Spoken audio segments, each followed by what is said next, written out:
Lectura diaria. La Iglesia. Como seguidor de Jesús, soy miembro de su cuerpo, la Iglesia. En él, aunque somos muchos miembros, formamos un solo cuerpo con Cristo como la cabeza. Como sus seguidores, todos tenemos algo en común: fe en Jesús.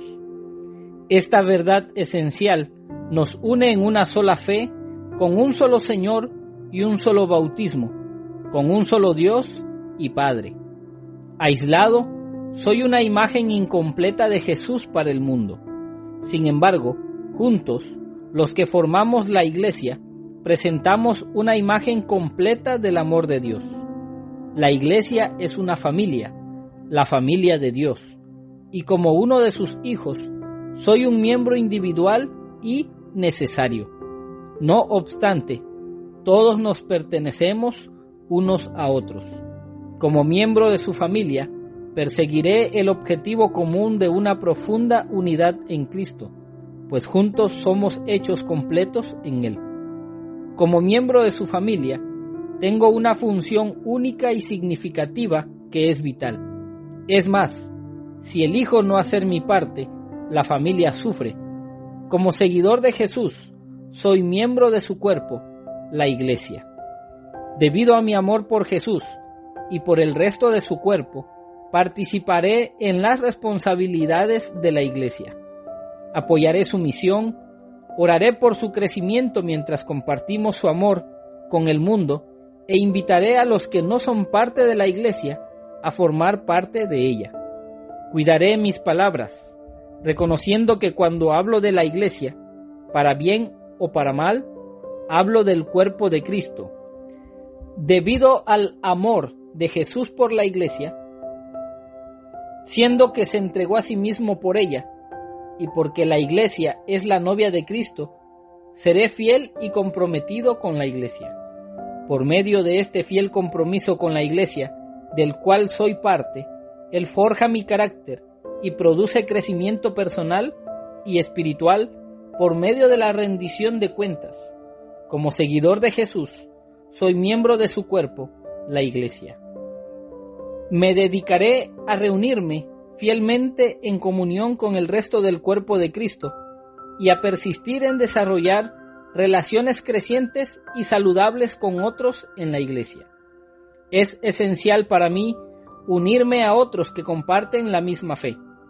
Esta comunión es más que simplemente juntarnos. Es una comunidad auténtica donde ocurren cambios en las vidas.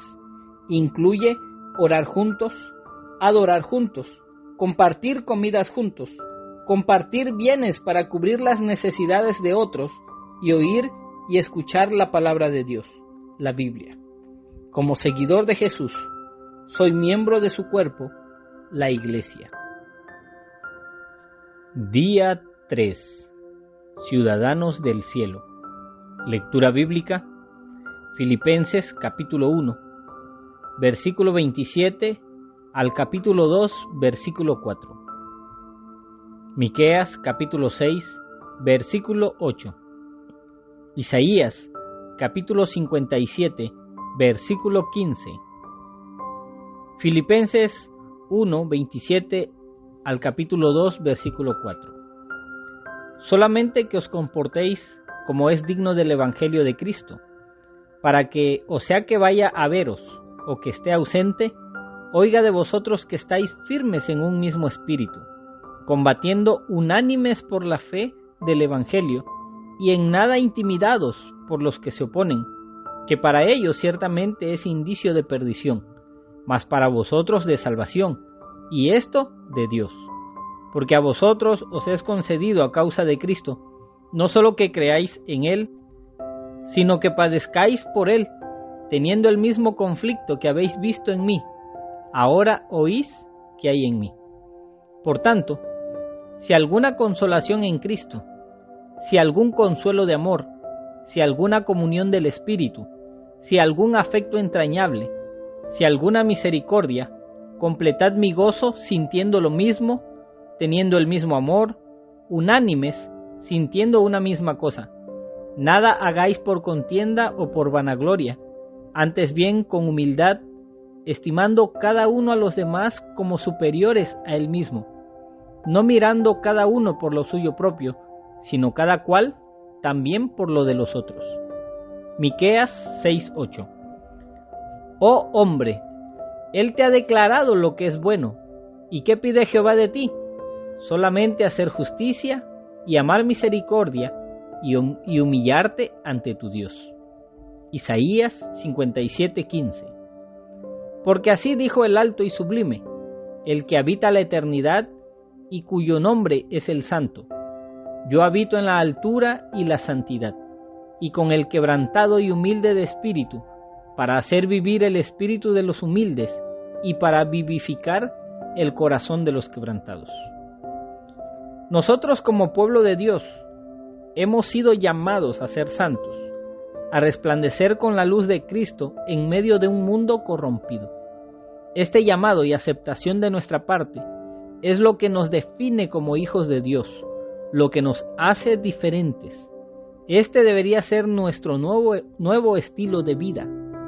Nuestra ciudadanía, como nos dice el título de este devocional, no es de este mundo, sino celestial. Ser ciudadanos del cielo es ser amigos de la cruz. ¿Y qué significa esto? Significa tener la misma actitud que tuvo Cristo Jesús, participar en sus padecimientos. Jesucristo se sacrificó por nosotros. Nosotros debemos sacrificarnos por otros. Aclaro que este sacrificio no es expiatorio, sino uno servicial que brota del amor. Pablo hizo una serie de advertencias a los cristianos sobre el peligro que representaban muchos, que son enemigos de la cruz de Cristo. Estas personas causaron mucho daño y dolor al ministerio del apóstol y también a la iglesia del Señor, porque no procuraban la honra de Dios ni el bien de la iglesia, sino la satisfacción de intereses personales. Al recordar a estas personas, pareciera que Pablo volvió a sentir mucho pesar por sus acciones. El apóstol se dolía por las actitudes y acciones de aquellos que se decían ser cristianos.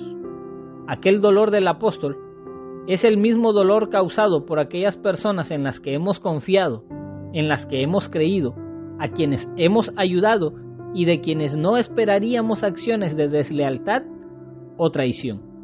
Estas personas tienen en poco el sacrificio del Señor Jesucristo, cuando deciden vivir de una manera contraria a los principios bíblicos. Son la misma clase de personas a quienes no les importan los dolorosos resultados que sus acciones puedan provocar, a quienes puedan lastimar o hacer caer. No tienen en cuenta los efectos presentes y eternos de su conducta, porque piensan solo en lo terrenal. Estos son los que desde el principio han sido causa de divisionismo y rebeliones dentro de la iglesia. También ahora hay muchos enemigos de la cruz de Cristo. Veamos algunos que son enemigos de la cruz. Entre ellos están los religiosos. Este era el caso de grupos judaizantes que en muchos lugares pretendían que los cristianos complementaran el sacrificio de Cristo con los rituales del judaísmo. Con estas ideas causaron mucha confusión en los recién convertidos. Estos eran los que sostenían que no solo bastaba en practicar la doctrina de Jesús, sino que también debían mantener la observancia de la ley mosaica. Este grupo se mantenía en que la salvación no era por gracia, sino por la ley. Los falsos cristianos. Los falsos cristianos son los que se introducen sigilosamente dentro de la iglesia para ocasionar divisiones. También los que utilizan una fachada de cristianismo para buscar una posición en la que puedan obtener prestigio, fama, poder y quizás dinero. Hacen del evangelio una mercancía para su beneficio personal y no les importan las personas. Los hostiles son aquellos que de manera abierta expresan su menosprecio por el evangelio y se esfuerzan por encontrar a la menor oportunidad errores que señalar de los cristianos. Los cristianos nominales. Estos son los que, si alguien les pregunta, dicen que son cristianos, pero solo son aficionados, porque no quieren ningún compromiso con Dios ni con su obra. únicamente asisten como visitantes a la iglesia sin involucrarse en el servicio a Dios ni a la iglesia. Los cristianos caídos. Estos son los que alguna vez fueron cristianos, pero ya no lo son. Se han apartado de Dios y de su palabra. Viven en rebeldía y se han convertido en los peores críticos y enemigos confesos del cristianismo. Los que se creen cristianos. Estos son aquellos cuya conducta libertina dice lo contrario.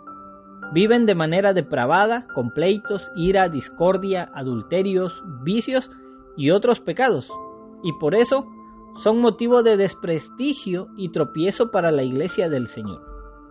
Los legalistas. Los legalistas hacen énfasis desmedido en aspectos externos, como el largo de los vestidos, el cabello, los aretes, el maquillaje y otras cosas, condenando a aquellos que no hacen o piensan igual que ellos, de manera que estorban para que otros lleguen a los pies de Cristo. Están los carnales. Estos conocen las normas de la nueva vida en Cristo, pero no viven de acuerdo con ellas, sino de acuerdo con los impulsos de su carnalidad. Son egocéntricos, murmuradores, chismosos, groseros, iracundos e inmorales. Y en contraste con lo anterior, también hay auténticos cristianos que, aunque no hemos llegado a un estado máximo de madurez espiritual, si hemos consagrado nuestra vida al Señor Jesucristo y hemos entregado nuestra voluntad para que el Espíritu Santo gobierne nuestras vidas y ésta sea del agrado de Dios. Mantengamos nuestra comunión con el Padre, el Hijo y el Espíritu Santo. Sometámonos a Dios, resistamos al diablo y éste huirá de nosotros. Nuestra vida cristiana debe representar nuestra ciudadanía celestial. Debemos andar y comportarnos como verdaderos hijos de Dios. Recordemos que nuestra salvación no depende de lo bueno que seamos o hagamos. Nuestras buenas obras no nos salvan. Son resultado y demuestran que somos ciudadanos del cielo, que hemos sido redimidos, salvos y transformados por depositar nuestra vida entera en manos de nuestro Señor y Rey. Somos ciudadanos del cielo. Versículo para memorizar. Hebreos capítulo 10, versículo 25. No dejando de congregarnos como algunos tienen por costumbre, sino exhortándonos, y tanto más cuanto veis que aquel día se acerca.